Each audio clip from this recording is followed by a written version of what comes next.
Vulpecula is one of the new Legendary Stasis weapons added to Destiny 2 as part of Season of the Lost. So this one is a 180 hand cannon, and there's a quest in the first week story to get it, which means pretty much everyone will be able to get this weapon in the first week if you've got the Season Pass for Season of the Lost. Well, today I'm going to go through the weapon, its stats, the god rolls to chase, plus how to get Vulpecula in Destiny 2. Well, if you're new around here or find this useful, don't forget to hit that subscribe button down below for all the latest Destiny 2 content and turn on notifications by hitting that bell. Well, Vulpecula is a legendary kinetic hand cannon that deals stasis damage, and this is a precision frame hand cannon, meaning the recoil pattern of the weapon is much more predictably vertical, and it fires quickly with high accuracy. So looking at the stats, you've got 78 for impact, 39 for range, 58 for stability, 36 for handling, 57 for reload speed. It's a 180 rounds per minute hand cannon with 9 in the magazine. Well, next up, let's have a look at the god rolls to chase for Vulpecula. So for PvE, full bore, flared magwell, outlaw and explosive payload would be a decent roll, and that is a really popular roll out there at the moment. Although the most popular roll out there at the moment is the default roll that you get after the quest, but I'll go into that in a minute.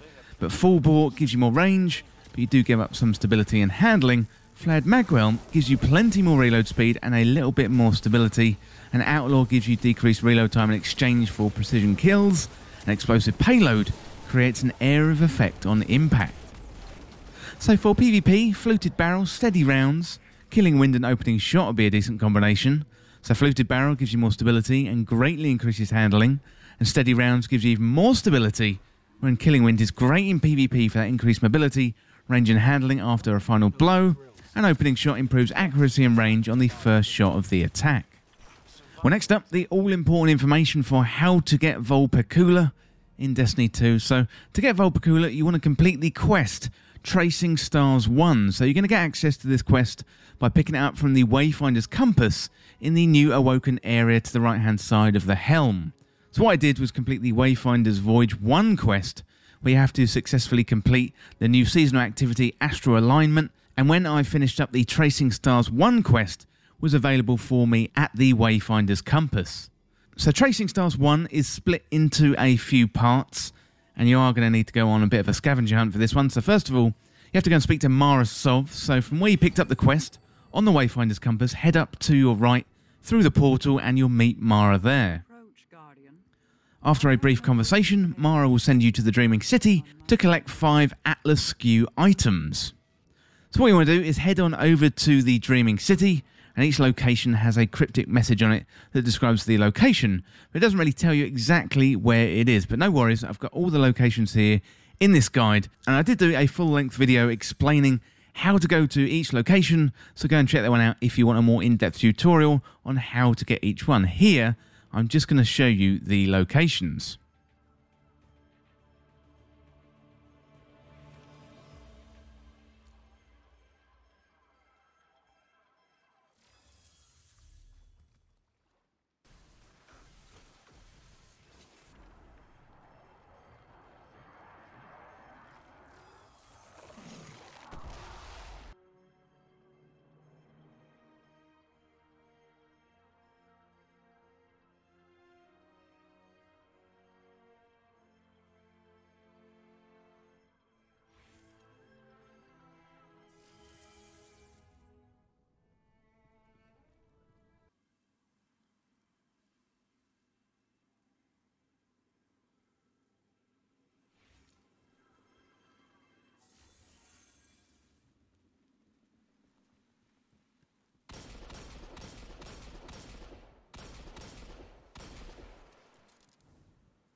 Okay, so now you've done that, what you want to do is go back to the helm and you will see a big icon on the screen for a hollow coronation. So select this, load into the mission and jump through the portal. There's a very brief sequence here and then you'll be asked to deposit the Atlas SKUs into a device. So Mara will then give you some lore about her and Aldrin, which is really, really good. Definitely recommend checking that one out. And once you finish that there, head back to the Wayfinder's Compass in the helm and pick up your Vulpecula hand cannon. And what I'll do, at the end of the video, I'll play the full lore because it is really, really, really good stuff. Well, that is a little bit about the weapon, the stats, and how to get it. But next up, let's have a look at the Vulpecula Lore. So the lore team have been absolutely smashing it out of the park over the last few seasons, and I do like to read the lore and share it with you in case you miss it. So we've got Vulpecula Lore. Ammunition is the universal currency of the Sol system, and the Cabal prefer to keep it that way. And that is Keitel, Empress of the Cabal. Empress Keitel brooded over a holographic display of the Dreaming City, and the map was marked with bombardment targets, landing zones, forward operating bases, which had been decided by an emergency convention of her military advisors.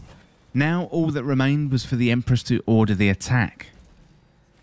Tauren entered quietly, carrying a datapad. She stamped her foot lightly to announce her presence. Keitel did not look up.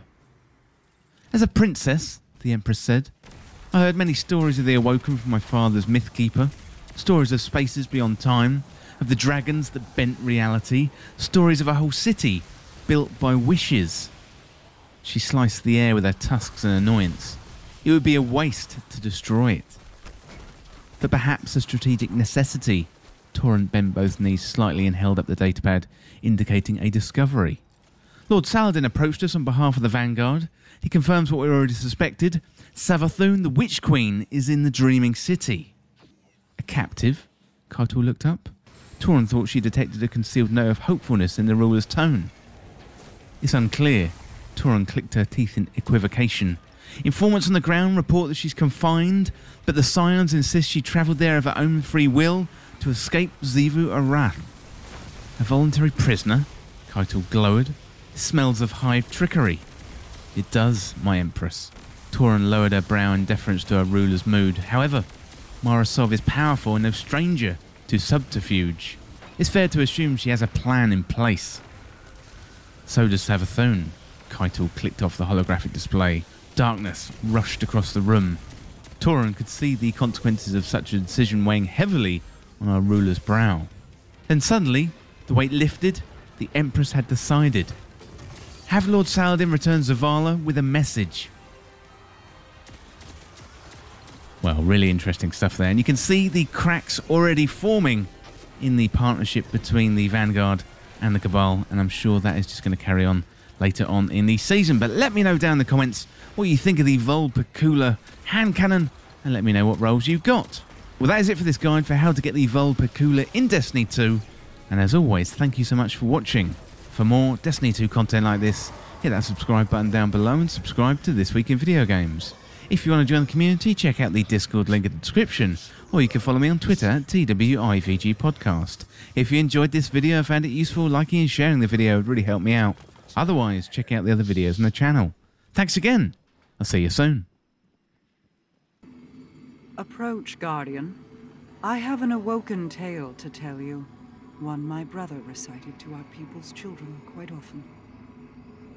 Long ago, great kestrels roamed the sky.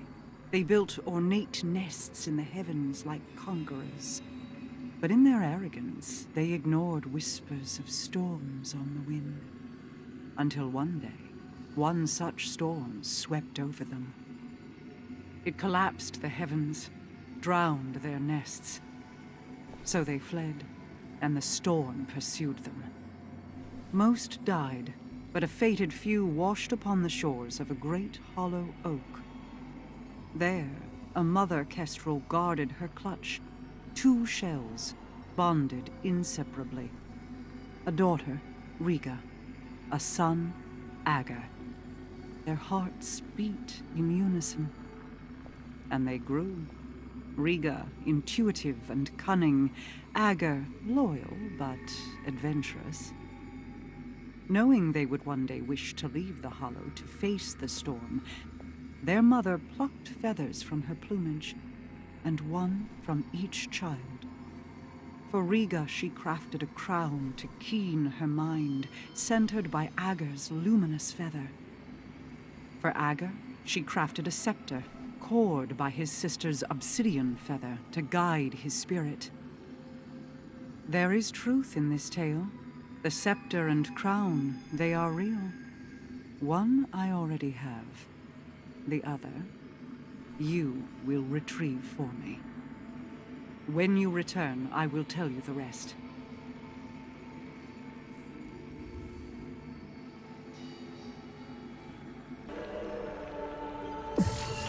This is the gatehouse. It leads to many places. The vault where I stowed the scepter is one of those places. The Atlas skews you've collected serve as star charts of sorts, used to map and navigate ley lines back when they could be freely explored. Uldren had been searching for Ager's scepter for some time when he made these. Another daring venture to win my affections, against my better wishes. He often embedded travel logs into his skews. Here.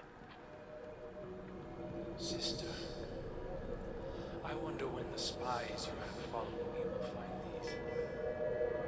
Do you still walk the old paths we made? Mother's old tales come to mind. I've been adding to my favorite, the twin kestrels whose hearts beat as one.